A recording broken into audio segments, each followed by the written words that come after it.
Hello दोस्तों, 5G study AK1 में एक बार फिर आपका स्वागत है। तो आज के हम लोग इस सेशन में देखेंगे टॉप 25 साइंस के बहुत ही बेहतरीन प्रश्न। तो आप लोगों से मेरा एक अनुरोध है कि आप लोग अगर हमारे चैनल पर नए हैं तो हमारे चैनल को सब्सक्राइब करें, लाइक करें और शेयर ज़रूर करें। तो आइए हम लोग क्वेश्चन पे आते हैं। क्वेश्चन है, 1 मीटर स्क्वायर क्षेत्रफल पर अविलंब रूप से कार्य करने वाला 1 न्यूटन बल के लिए दाब होगा।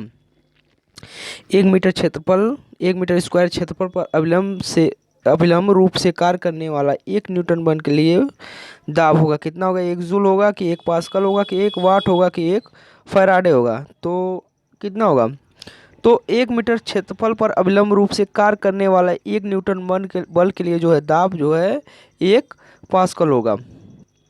अगला क्वेश्चन, निम्न में से कौन सी मिश्र धातु है? कौन सी मिश्र धातु है? तांबा है कि लोहा है कि स्टेनलेस स्टील है कि सोना है? तो मिश्र धातु कौन सी है? तो मिश्र धातु जो है स्टेनलेस स्टील होता है।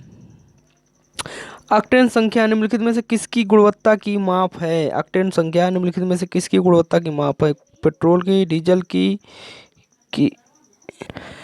ऑक्टेन संख्या किसकी गुणवत्ता की माप है? पेट्रोल की है कि डीजल की है, केरोसिन तेल की है कि खाद्य तेलों की है? तो ऑक्टेन संख्या जो है दोस्तों पेट्रोल की माप की होती है। ऑक्टेन संख्या पेट्रोल की गुणवत्ता की माप होती है। अगला क्वेश्चन, कॉलेरा कॉलेरा रोग होता है। कॉलेरा जिसे कॉलेरा हम लोग कहते हैं, बैक्टीरिया द्वारा, कीटों द्वारा, वायरस द्वारा या संक्रमण द्वारा? तो कॉलेरा रोग जो है बैक्टीरिया द्वारा होता है। कॉलेरा रोग जो है बैक्टीरिया के द्वारा होता है। अगला क्वेश्चन, फूल फल तथा बीज धारण करने वाले फूले हुए पौधे कहलाते हैं। फूल फल तथा बीज धारण करने वाले फूले हुए पौधे कहलाते हैं क्या? क्रिप्टोगैम्स या फर्न या जिम्नोस्पर्म या एंजियोस्पर्म? तो क्या कहलाते हैं? तो फूल फल तथा बीज धारण करने वाले पौधे, फूल फल तथा बीज धारण करने वाले फूले हुए पौधे जो है एंजियो स्पर्म कहलाते हैं। एंजियो स्पर्म कहलाते हैं। अगला क्वेश्चन, निम्नलिखित में से एल्केन की पहचान करें। एल्केन का सूत्र निम्नलिखित में से कौन सा हो जाएगा? CnH4, C3H6 या C2H6 या C2H2? तो एल्केन क्या हो जाएगा? तो एल्केन हमारा देखिए दोस्तों C2H6 हो जाएगा। एल्केन C2H6 हो जाएगा। अगला क्वेश्चन, कार्बन में बहुत अधिक यौगिक है। कार्बन में बहुत अधिक यौगिक है क्योंकि? तो इसमें से कौन सा ऑप्शन सही हो जाएगा? इसमें यौगिक ज्वलनशील है और गलनांक तथा क्वथनांक कम है, या यह अधातु है और इसकी सहसंयोजकता 4 है, या इसमें श्रृंखलीकरण की प्रवृत्ति अधिक है, या यह संयोजी बंध बनाता है? तो क्या सही हो जाएगा? 7 नंबर क्वेश्चन का क्या सही हो जाएगा? तो कार्बन में बहुत अधिक यौगिक हैं क्योंकि इसमें श्रृंखलीकरण की प्रवृत्ति अधिक होती है। क्योंकि इसमें श्रृंखलीकरण की प्रवृत्ति अधिक होती है। अगला क्वेश्चन, चुंबकीय क्वांटम संख्या से जानकारी होती है। चुंबकीय क्वांटम संख्या से जानकारी होती किसकी होती है? एक इलेक्ट्रॉन का चक्रण, कक्षकों का अभिविन्यास, एक कक्षक की संपूर्ण ऊर्जा या कक्षकों की आकृति? तो चुंबकीय क्वांटम संख्या से किसका जानकारी होता है? तो चुंबकीय क्वांटम संख्या से कक्षकों का अभिविन्यास की जानकारी होती है। तो आइए हम लोग अगले क्वेश्चन पे आते हैं। क्वेश्चन नंबर 9, जब 1 न्यूटन बल 1 किग्रा द्रव्यमान पर कार्य करता है और पिंड स्वतंत्र रूप से गति करने में समर्थ होता है तो पिंड गतिशील होता है। तो पिंड गतिशील होता है तो क्या होता है? 1 मीटर/सेकंड स्क्वायर त्वरण के साथ, या 1 किलोमीटर प्रति सेकंड चाल के साथ, या 10 मीटर/सेकंड स्क्वायर त्वरण के साथ, या 1 मीटर/सेकंड चाल के साथ? तो कौन सा सही हो जाएगा? तो क्वेश्चन नंबर 9 का सही हो जाएगा, जब 1 न्यूटन बल 1 किग्रा द्रव्यमान पर कार्य करता है तो पिंड स्वतंत्र रूप से गति करने में समर्थ होता है। तो पिंड गतिशील होगा। तो ये पिंड गतिशील होगा 1 मीटर/सेकंड स्क्वायर त्वरण के साथ। अगला क्वेश्चन, वाष्पन रोधी विटामिन है। कौन से? विटामिन के, विटामिन ए, विटामिन ई या विटामिन बी? तो विटामिन ई जो है वाष्पन रोधी जो है विटामिन है। अगला क्वेश्चन, नारियल के रेशे किस भाग में मिलते हैं? नारियल के रेशे किस भाग में मिलते हैं? बाह्यफल भित्ति में, बीज कवच में, अंतःफल भित्ति में, मध्यफल भित्ति में? तो नारियल के रेशे जो है बाह्यफल भित्ति में मिलते हैं। नारियल के रेशे बाह्यफल भित्ति में मिलते हैं।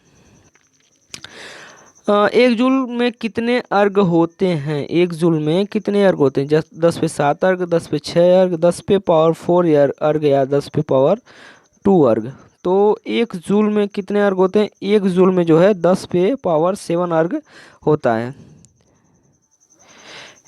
एक कोश की प्राणियों को वर्गीकृत किया जाता है। एक कोश की प्राणियों को वर्गीकृत किया जाता है मोलस्क के रूप में, आर्थ्रोपोडा के रूप में, प्रोटोजोअन के रूप में या स्तनियों के रूप में। तो एक कोश की प्राणियों को वर्गीकृत किसमें किया जाता है?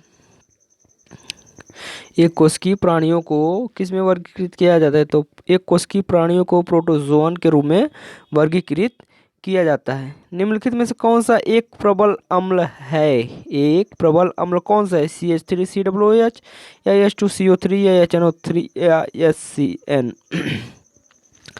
तो प्रबल अम्ल देखिए HC, इनमें से N हो जाएगा। प्रबल अम्ल HCN हो जाएगा। एक व्यक्ति के लाल रुधिर कणिकाओं लाल रुधिराणुओं में A और B एंटीजन है, तो इसमें सीरम में कौन सी एंटीबॉडी होगी? एंटीबॉडी ए, एंटीबॉडी बी, कोई एंटीबॉडी नहीं, या ए और बी दोनों। तो इसके सीरम में कोई एंटीबॉडी नहीं होगी। अगला क्वेश्चन, समान ताप पर ध्वनि की चाल निम्नलिखित में किसमें अधिकतम होती है? समान ताप पर ध्वनि की चाल निम्नलिखित में किसमें अधिकतम? H2 गैस में, N2 गैस में, O2 गैस में या सभी गैसों में बराबर? तो समान ताप पर ध्वनि की चाल सबसे अधिक H2 गैस में होती है। समान ताप पर ध्वनि की चाल सबसे अधिक H2 गैस में होती है। क्वेश्चन नंबर 17, निम्नलिखित में से किसमें अधिकतम अणु है? किसमें अधिकतम अणु? 1 ग्राम H2 में, 1 ग्राम N2 में या 1 ग्राम CH4 में, 1 ग्राम CO2 में? तो किसमें सबसे ज़्यादा अणु होते हैं? किसमें सबसे ज़्यादा अणु है निम्नलिखित में से? तो CH4 यानी कि मीथेन, 1 ग्राम मीथेन में अधिकतम अणु है। हाइड्रोजन का कौन सा समस्थानिक भारी जल है? हाइड्रोजन का कौन सा समस्थानिक भारी जल है? तो हाइड्रोजन का जो है भारी जल H2O, यही जो है समस्थानिक हाइड्रोजन का भारी जल है। किसी गोली दर्पण की फोकस दूरी तथा उसकी वक्रता त्रिज्या में संबंध क्या है? किसी गोली दर्पण की फोकस दूरी तथा वक्रता त्रिज्या में क्या संबंध है? तो किसी दो गोली या फोकस बराबर होता है वक्रता त्रिज्या बटे 2, यानी कि संबंध हमारा क्या हो जाएगा? F बराबर R बटे 2। अगला क्वेश्चन, किसी निकाय के ताप में परिवर्तन 50 डिग्री सेंटीग्रेड है। केल्विन स्केल पर ताप में परिवर्तन है कितना है? तो केल्विन स्केल में ताप में परिवर्तन कितना हो जाएगा? 50 केल्विन, 323 केल्विन, 122 केल्विन या 70 केल्विन? तो केल्विन स्केल में ताप का परिवर्तन 323 केल्विन हो जाएगा। निम्नलिखित में से कौन एक क्षारीय नहीं है? कौन एक क्षारीय नहीं? सोडियम, पोटेशियम, लिथियम या सल्फर? तो क्षारीय कौन सा नहीं है? तो इनमें जो है क्षारीय सल्फर जो है क्षारीय नहीं होगा, सल्फर क्षारीय नहीं होगा।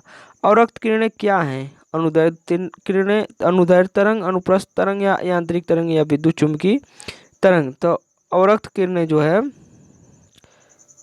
विद्युत चुम्बकीय तरंगे हैं। अवरक्त किरणें विद्युत चुम्बकीय तरंगे हैं। यदि किसी लेंस की क्षमता प्लस 2 डायोप्टर है तो उसकी फोकस दूरी क्या होगी? यदि किसी लेंस की क्षमता प्लस 2 डायोप्टर है तो उसकी फोकस दूरी क्या होगी? तो उसकी फोकस दूरी होगी हमारा 50 सेमी। किसी लेंस की क्षमता प्लस 2 डायोप्टर तो उसकी फोकस दूरी 50 सेमी है। 3 तार जिनके प्रतिरोध क्रमशः 2 ओम, 3 ओम और 4 ओम है, समांतर क्रम में जोड़े गए, बने परिपथ का तुल्य प्रतिरोध कितना होगा?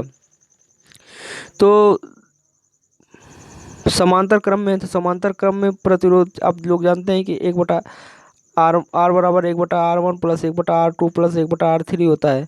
तो इसी तरह 1/2 1/3 प्लस 1/4 हो जाएगा। इसी तरह जोड़ने पर हमारा आ जाएगा